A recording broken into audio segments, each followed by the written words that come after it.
Graças e paz, amados. Meus amados irmãos, quero pedir que vocês abram as suas Bíblias na carta de Paulo aos Colossenses.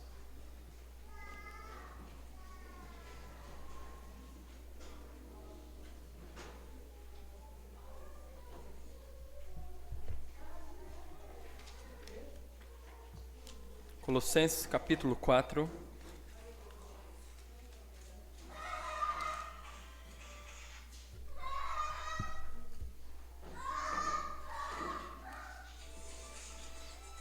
Nós vamos ler dos versículos 7 a 11.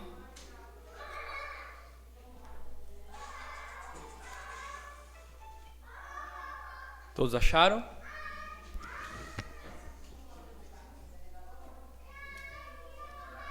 Vamos à leitura do texto para a nossa exposição de hoje,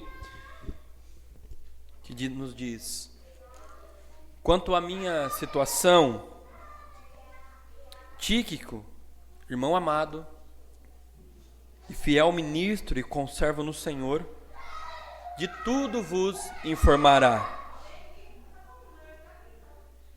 Eu vou-lo envio com o expresso propósito de vos dar conhecimento da nossa situação e de alentar o vosso coração. Em sua companhia vos envio Onésimo, o fiel e amado irmão, que é do vosso meio. Eles vos farão saber tudo o que por aqui ocorre. Saúda-vos Aristarco, prisioneiro comigo, e Marcos, primo de Barnabé, sobre quem recebeste instruções. Se ele for ter convosco, acolhei-o. E Jesus, conhecido por justo, os quais são os únicos da circuncisão que cooperam pessoalmente comigo pelo reino de Deus.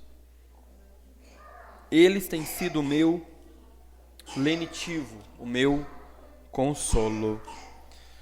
Quando nós olhamos agora para esta carta e para o seu final, o que Paulo vai escrever de alguns homens, como nós já vimos de Tíquico, Onésimo, Aristarco, Marcos e de Jesus, conhecido como Justo, claramente eram homens que estavam servindo e cooperando no reino de Deus. Eram homens que estavam o tempo todo dando o auxílio para Paulo, do qual já estava no final do seu ministério e também no final de sua vida. E nós percebemos que nos adjetivos, nas qualidades que Paulo dá a esses homens, é a demonstração de vidas fiéis, que foram transformadas pelo poder do Evangelho, foram e são homens que tiveram a compreensão da supremacia e da suficiência da obra e da pessoa de Jesus Cristo, qual é o tema dessa carta. Foram homens que tinham como propósito superior não as suas próprias vidas, não os seus reinos particulares, não os seus gostos, mas movidos pelo Evangelho, com o propósito do avanço do reino de Deus, com o objetivo da edificação da igreja. Então essa carta, ela vai terminar, irmãos, com orientações pessoais, que estão relacionadas a assuntos comuns referentes a Paulo, tanto à igreja de Colossos, quanto também aos obreiros que estavam com o apóstolo. Nós vimos que ele deseja que a graça de Deus esteja com todos esses irmãos. Outro ponto importante, também como introdução, é nós vermos como que esses homens eram cooperadores. E Paulo vai dizer, pelo menos 2, 3 vezes, que esses homens eram fiéis e amados. Não apenas isso, esses homens serviam ao reino de Deus e à igreja de Cristo, para que essa também fosse amadurecida na vontade de Deus. E é isso que ele vai continuar dizendo de outros homens, que está saudando a igreja de Colossos, e ele vai dizer sobre esta vontade no próximo texto que vai ser exposto a vocês no próximo domingo. Mas esses irmãos não eram apenas irmãos, mas também amigos que serviam com fidelidade ao reino de Deus. E esse vai ser o ponto fundamental aqui do nosso texto. O ponto doutrinário do nosso texto é de vermos como que o reino de Deus, ele faz com que as pessoas não olhem para si. Nós vamos ver como que o Evangelho, ele une e reconcilia as pessoas.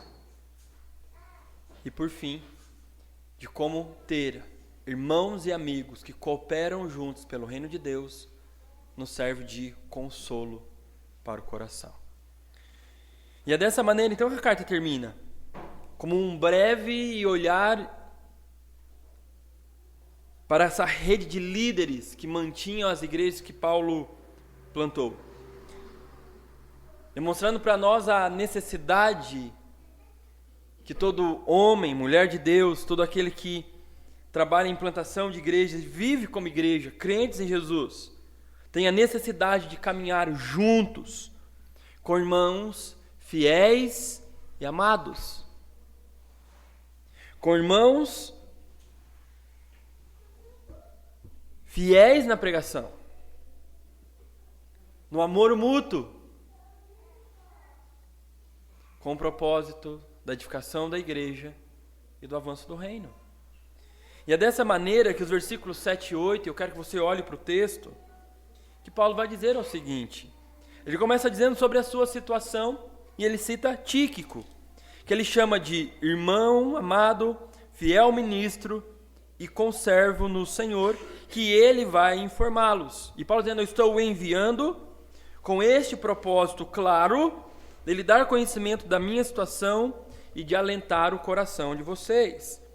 Perceba que Tíquico era o principal portador das cartas, somente no final do ministério e da vida de Paulo, as cartas como de Colossenses, Filemon e Efésios. Ele é um dos mais dignos emissários de Paulo.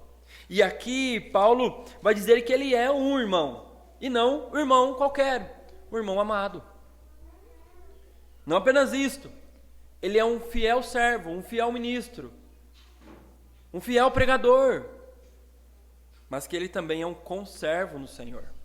Perceba que essas três características, nós precisamos de homens de Deus que cooperam, instruem e pregam a palavra ao povo de Deus. Tíquico, para Paulo, era tão amado não simplesmente porque servia Paulo, mas porque Paulo via nele um caráter transformado de um homem que servia ao Senhor.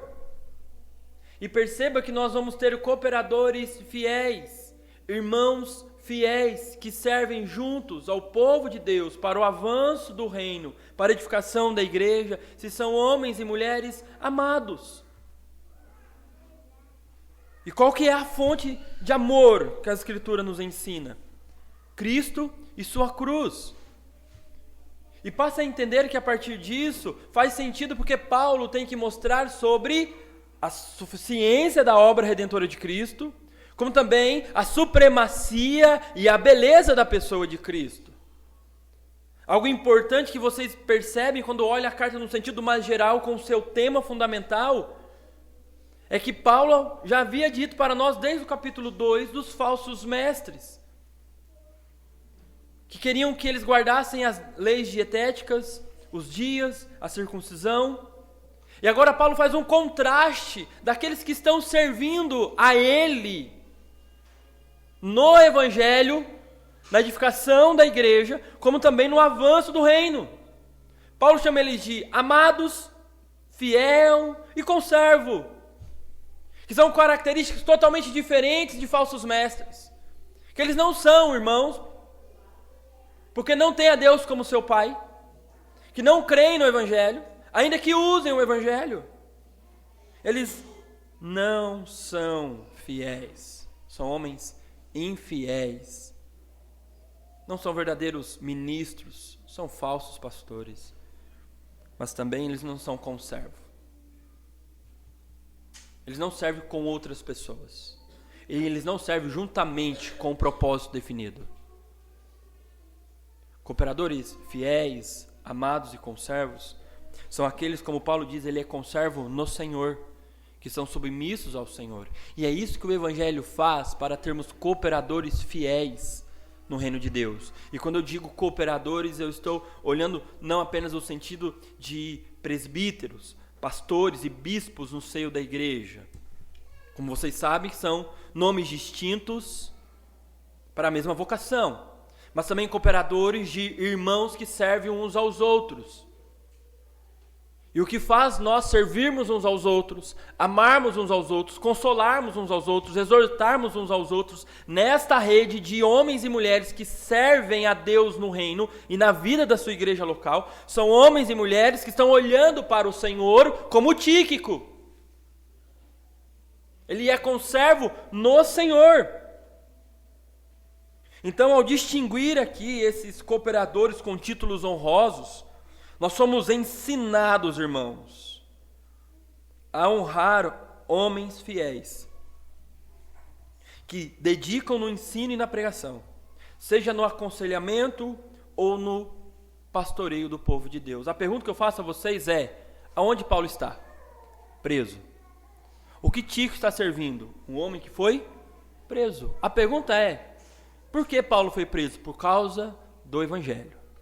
Ele seria martirizado por causa do Evangelho, morto injustamente. A pergunta que eu quero fazer a alguns de vocês é: até que ponto vocês estão disponíveis, comprometidos a servir a Deus e o povo de Deus, a servir a sua igreja local, a servir o seu pastor e os seus presbíteros, que aqui têm sido homens fiéis no ensino e na dedicação da igreja? Honrar esses homens não é fazer bajulação, mas é amá-los com o amor de Cristo, é supri-los nas suas necessidades. E aqui eu quero abrir um parênteses importante que tem acontecido em muitas igrejas de tradição reformada. Nós temos visto como que a fé reformada tem crescido no solo brasileiro e que tem atraído diversas pessoas, sejam do meio pentecostal, neopentecostal, ou até de algumas seitas. E é interessante que esses irmãos, quando estão servindo ao neopentecostalismo, ao pentecostalismo, a outras seitas, eles honram de maneira falsa os seus líderes, colocam eles como superiores, quase que como uma cobertura espiritual ali dentro da confissão positiva, que dão tudo da sua vida, que dão dinheiro, que dão carro e dão muitas coisas. Mas quando se voltam para uma igreja bíblica e saudável, é uma das primeiras coisas que esses homens param de fazer no reino e do avanço do reino. E é interessante que é a sua falta de contribuição financeira na igreja local. Eram usados e abusados na seita de homens que ensinavam falsas heresias, falsas doutrinas, com suas heresias destruidoras. A semelhança desse movimento judaizante em Colossos. Quantos de vocês não viam a beleza de Cristo quando estavam presos em seitas, debaixo do ensino de falsos pastores, e ainda lá vocês contribuíam fielmente? Mas quando vem para uma igreja saudável, debaixo de um ensino fiel, de um povo que ama, nós retemos aquilo que não é nosso. É como o seguinte: eu vejo a beleza de Cristo, a suficiência de Cristo, eu vejo a beleza da fé reformada, as doutrinas da graça, tudo isso é lindo. Mas a monomia cristã fica de lado. Honrávamos aqueles homens e desonramos os homens, honrávamos os homens infiéis e desonramos os homens fiéis. Isso não faz parte de cooperadores. Isso não faz parte de homens e mulheres que têm Cristo como seu Senhor, como Tíquico tinha. Isso não faz parte de irmãos amados, isso não faz parte de servos fiéis. Perceba que também, dentro desse texto, ainda no versículo 8, Paulo vai dizer que envia com o propósito de dar conhecimento da situação dele, mas que ao enviar Tíquico, era para alentar o coração da igreja de Colossos. Você tem uma igreja que tem os seus afetos voltados para um homem que está prestes a ser morto. A exemplo de um homem como Paulo, no ensino da palavra, e que ainda que ele esteja preso, o coração dessa igreja está com esse servo fiel. Perceba que homens fiéis, conservos no Senhor, amados no Senhor, são homens que vão viver no coração da igreja.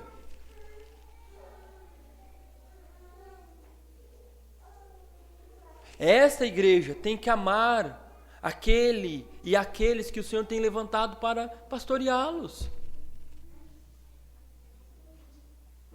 E aqui eu quero novamente trazer uma exortação a partir desse texto. Muitos de nós somos midiáticos e imediatistas. Midiáticos porque nós muitas vezes honramos pastores porque têm nomes reconhecidos e não honramos os pastores que nos servem na igreja local.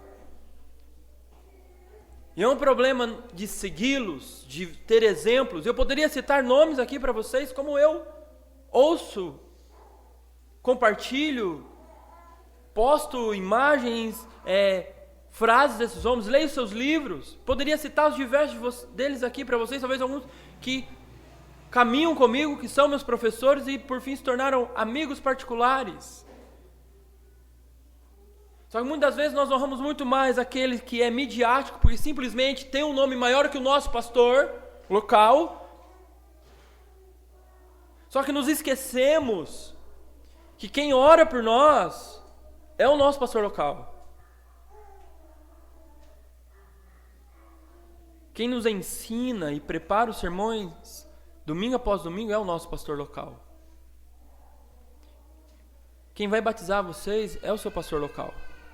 Quem vai batizar os seus filhos, casar os seus filhos, realizar os seus casamentos é o seu pastor local. E ainda mais, provavelmente se você morrer antes do seu pastor local, não é um pastor midiático que vai estar do seu lado no caixão, chorando por você. É o seu pastor local. A igreja tem que aprender a valorizar homens fiéis. Poderia aqui pegar o currículo de Géser, de tudo que ele tem feito por essa igreja e pôr diante de vocês, mas eu não preciso, que vocês já o sabem. E vocês já o sabem. Não é um sermão de defesa da pessoa do Géser, e nem assim preciso fazê-lo.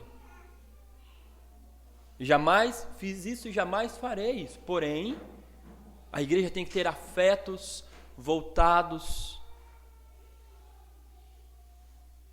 ter no seu coração um amor pelo seu pastor local. Eu quero dar um passo além aqui ainda, olhando para esse texto. Quando nós amamos nosso pastor local, nós queremos servi-lo de todas e quaisquer formas, porque será impagável o valor de um ministro fiel. Impagável, irmãos.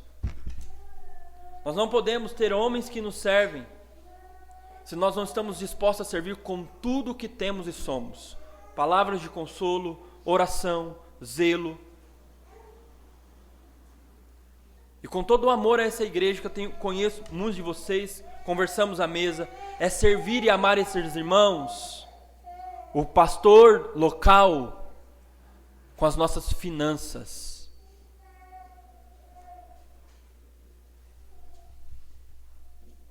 Não sou pastor de teologia da prosperidade, não sou pastor triunfalista, não sou pastor de ficar pedindo dinheiro à igreja.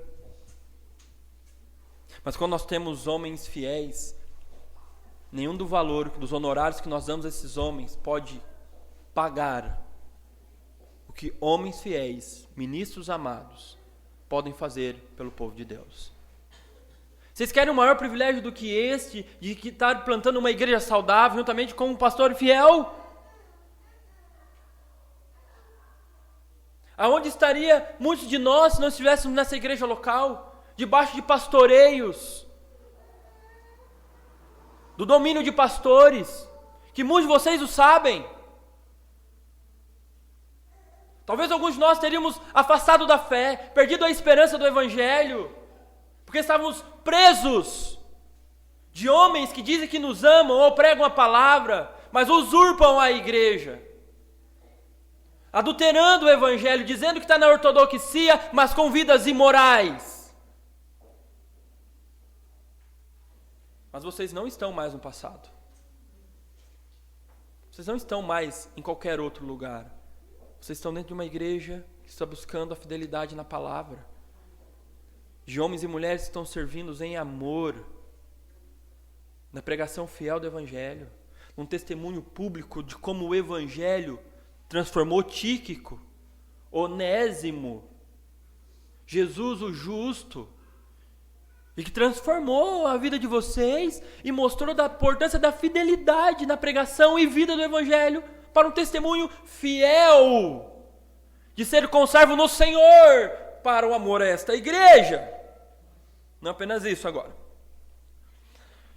O segundo ponto é um escravo convertido, que é Onésimo.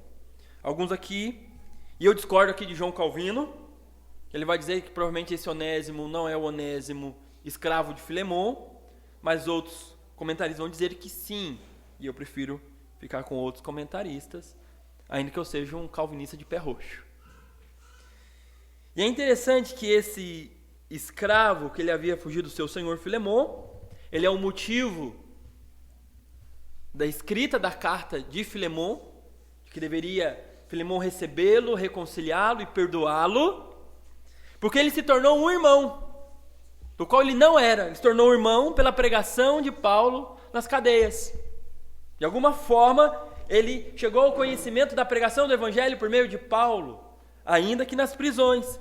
E perceba a intimidade que Paulo vai citar 3 características de Onésimo. Ele é um de vós, ele é um irmão fiel, ele também é amado.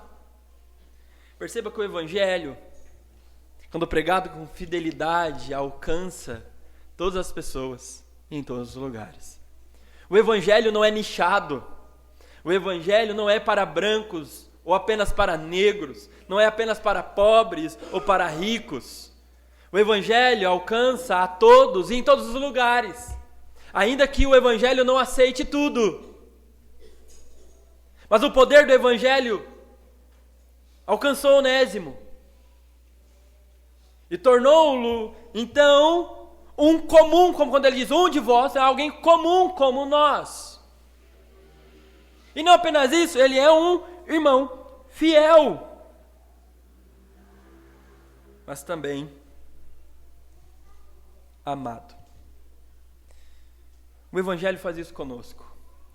Amar pessoas que não são amáveis. O Evangelho nos faz amar aqueles que um dia foram os nossos inimigos.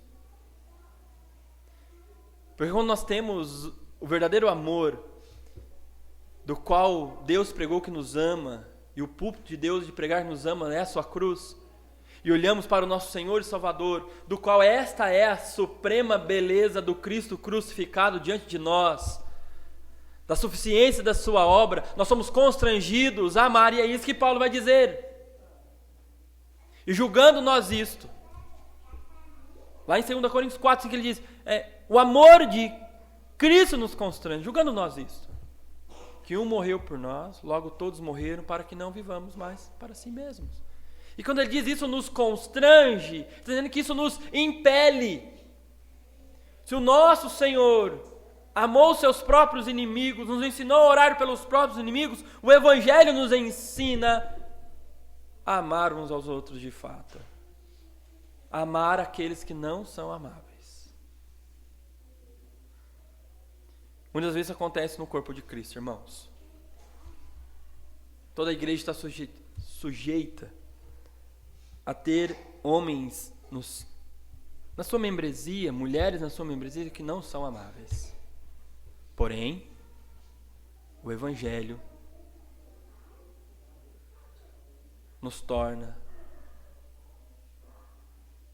comum um com o outro, a amar um ao outro, a viver a vida da igreja uns com os outros. Um terceiro ponto sobre o segundo ponto é um escravo convertido, Onésimo. Agora um judeu fiel, um judeu cristão fiel, que é Aristarco. Olha o versículo 10. Saúda-vos Aristarco, prisioneiro comigo. E agora ele cita também Marcos, primo de Barnabé, sobre quem receber essas instruções, se ele for ter convosco, acolhei-o. Sobre um judeu fiel, ele cita Aristarco, e Paulo é interessante que ele fala, ele é meu companheiro de prisão, e aqui esse prisioneiro que ele usa, aqui ele está querendo comigo, é um prisioneiro de guerra.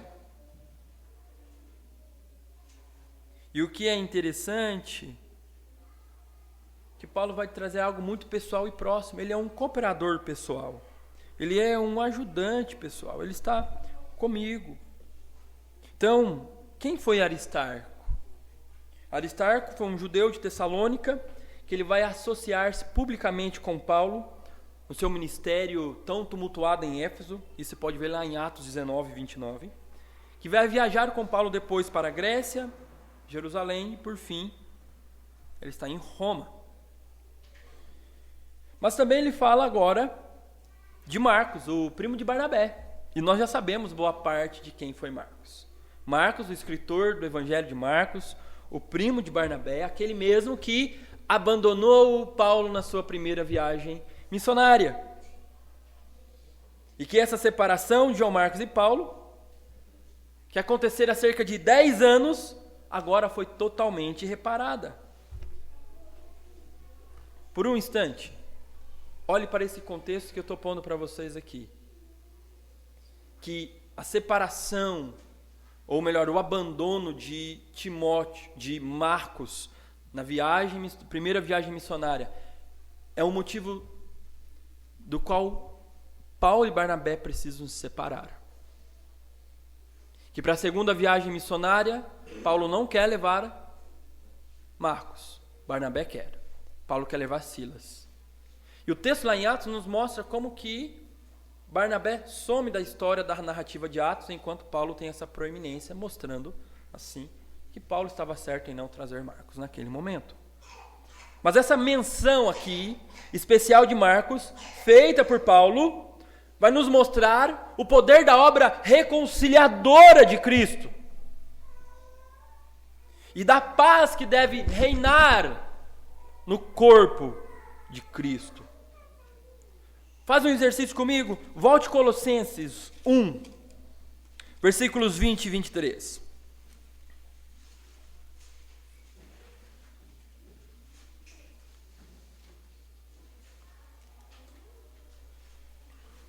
Diz o seguinte: e havendo feito paz pelo sangue da sua cruz, por meio dele reconciliasse consigo mesmo todas as coisas, quer sobre a terra, quer nos céus. E a vós, outros que outrora erais estranhos e inimigos no entendimento pelas vossas obras malignas, agora, porém, vos reconciliou no corpo da sua carne, mediante a sua morte, para apresentar-vos perante ele, de forma santa, inculpáveis, irrepreensíveis. E se permaneceis na fé, alicerçados e firmes, não vos deixando afastar da esperança do Evangelho, que ouviste e que foi pregado a toda criatura debaixo do céu, do qual eu, Paulo, me tornei ministro. Percebe algo? Reconciliados, paz, e vocês permanecem firmes no Evangelho. Agora, olha o capítulo 3, versículos 15 e 16, esse sentido de paz no corpo e da palavra, ou do Evangelho, que faz com que nós nos unamos. E diz o seguinte: seja a paz de Cristo, o árbitro do vosso coração, o qual também fosse chamados em um só corpo, e sedes agradecidos. E versículo 16, habite ricamente em vós a palavra de Cristo. Um ponto muito importante. O que levou Paulo a reconciliar-se com Marcos? O Cristo morto e crucificado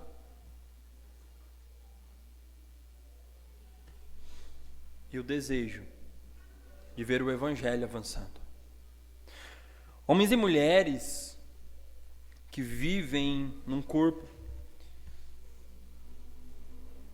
na igreja, ainda que errem uns com os outros, e todos nós somos suscetíveis a isto, para que sejam reconciliados, precisam ver, entender e ter em seus corações a suficiência do sacrifício de Cristo. Se nós queremos de fato ver a nossa igreja crescendo, desenvolvendo, avançando e ver o reino avançando, nós precisamos ser um povo centrado no Evangelho e na palavra. Vocês entendem que diante de todo aquilo que estava lá na igreja de Corinto, da sua pecaminosidade, da sua divisão, o que Paulo centraliza na primeira doutrina daquela carta de 1 Coríntios? Quando eu estive entre vós, nada quis saber de vós a não ser Cristo e este crucificado. E consequentemente ele diz, a minha palavra e a minha pregação não se baseiam em sabedoria humana, para que a fé de vocês não se fundamente nos homens, mas no poder de Deus. O Cristo crucificado e a palavra pregada fielmente, é isso que traz reconciliação ao corpo de Cristo. Então, se nós somos reconciliados com Deus por meio de Cristo, pela palavra do Evangelho que ouvimos, do Cristo morto, crucificado pelos nossos pecados em nosso lugar, diante disso, agora sendo reconciliados, nós também somos reconciliados no corpo, uns com os outros. Porque é isso que a queda fez. É a nossa separação de Deus, mas também é a nossa inimizade uns com os outros.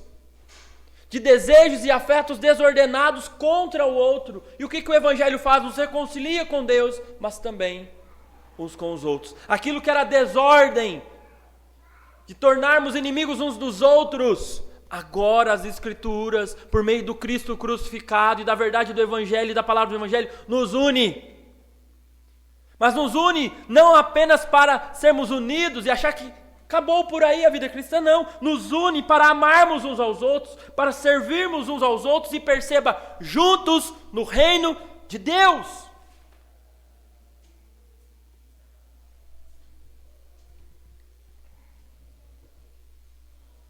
Ele também cita para nós um comparador pessoal.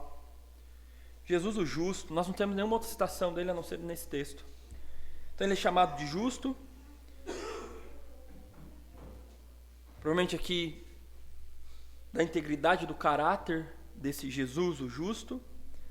Fala que ele também é o da circuncisão, mostrando para nós que é um judeu convertido e que serviu pessoalmente a Paulo. Homens e mulheres, queridos, cooperadores que são amados, irmãos amados, fiéis ministros, eles não simplesmente dizem que amam,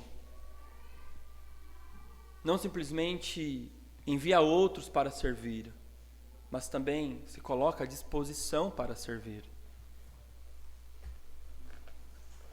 Quais são os seus dons e talentos para servir pessoalmente uns aos outros?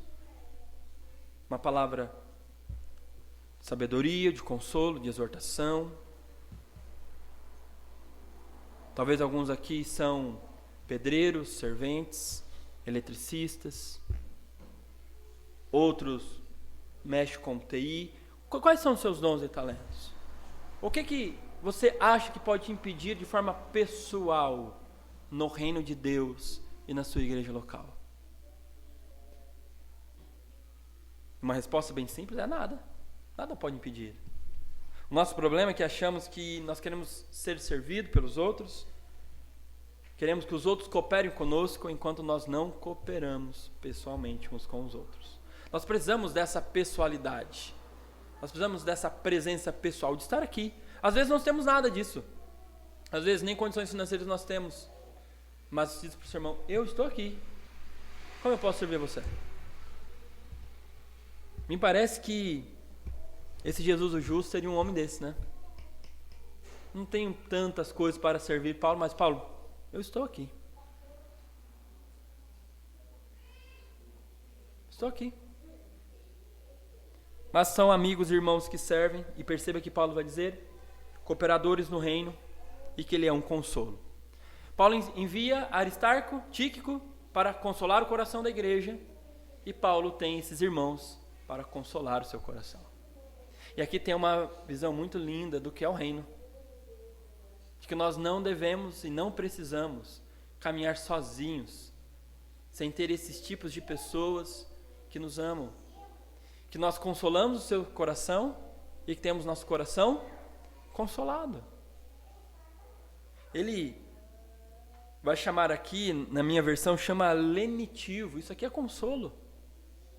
E esse lenitivo e este consolo é o mesmo sentido da palavra quando fala que o Espírito Santo é o nosso consolador. Aquele que é o nosso encorajador. E perceba algo aqui, meus irmãos. Ministros, ainda que sejam fiéis e caminham sozinhos, eles podem ir muito rápido com as coisas. Ou até fazer coisas grandiosas, mas não irão muito longe. Alguns ministros, ainda que sejam fiéis, eles podem construir suas torres de marfim. Mas a fidelidade de Paulo não leva a um isolamento na torre de marfim. Ainda que o leve a uma prisão, a exemplo de um homem como Paulo, de um imitador de Cristo que chama outros para imitá-lo, leva, independente de onde ele esteja, outros a seguir o seu exemplo, ainda que seja em cadeias. E esse chamado de ser cooperadores do reino de Deus, ele citando para nós Marcos, Jesus o justo e Aristarco, nos mostra a motivação de Paulo e desses homens.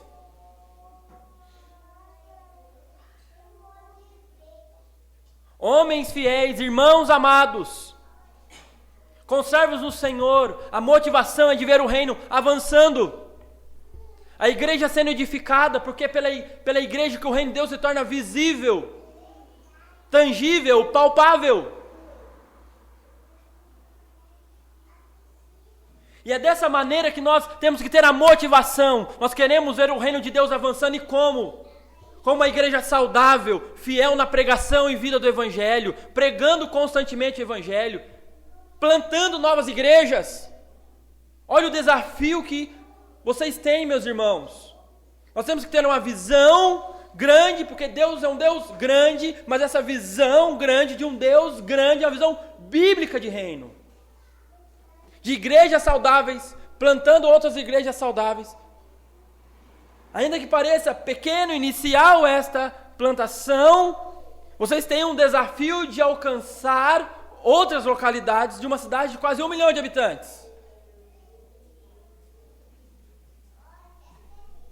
Você sabe onde Paulo estava? Preso em Roma. Você sabe, alguns comentaristas acreditam que tinha Roma cerca de 1 milhão a 1,5 milhão de pessoas. Em quase toda essa totalidade, pessoas pobres, paupérrimas. Amados,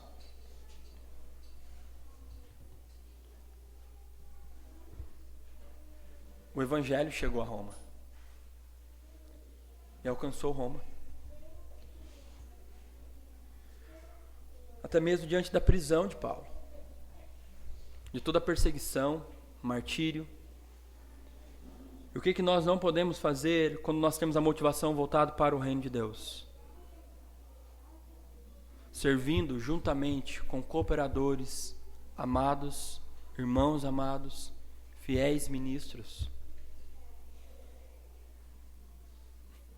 Ao olhar para esta plantação, A nossa tendência humana, às vezes, é comparar a nossa igreja com outras igrejas maiores, com mais estrutura. Não é assim que nós fazemos? Sim, é assim que nós fazemos. Mas enquanto nós medirmos o sucesso da igreja local por números, pelo conforto, e não pela fidelidade da pregação e vida no Evangelho, nós jamais vamos ter as motivações corretas. Jamais vamos provar a beleza da igreja real, enquanto estamos buscando uma igreja ideal, que é algo surreal e inalcançável. Nós vamos ter essa motivação do reino de Deus. Eu quero aqui, já no final, de forma muito breve e prática, a partir então desses exemplos que Paulo nos deu, nós somos aqui chamados a meditar detidamente nesses exemplos de homens fiéis e amados, para nós podermos estimularmos, encorajarmos uns aos outros e seguirmos uma imitação semelhante. Não apenas isso, nós precisamos caminhar juntos, centrados no Evangelho, fundamentados na pessoa suprema e obra suficiente de Cristo que realizou na cruz, com o propósito do avanço do reino para a edificação da igreja. Terceiro, o Evangelho reconcilia irmãos. Porque nenhuma ofensa ou erro cometido contra o irmão que nos faz não pedir perdão ou não dar o perdão é maior que o sacrifício de Cristo. Então, diante disto, nós devemos buscar a reconciliação para mantermos a unidade no corpo de Cristo. E por último, no reino de Deus haverá amigos e irmãos amados, servos fiéis, dos quais nós confortamos os seus corações e temos nossos corações consolados.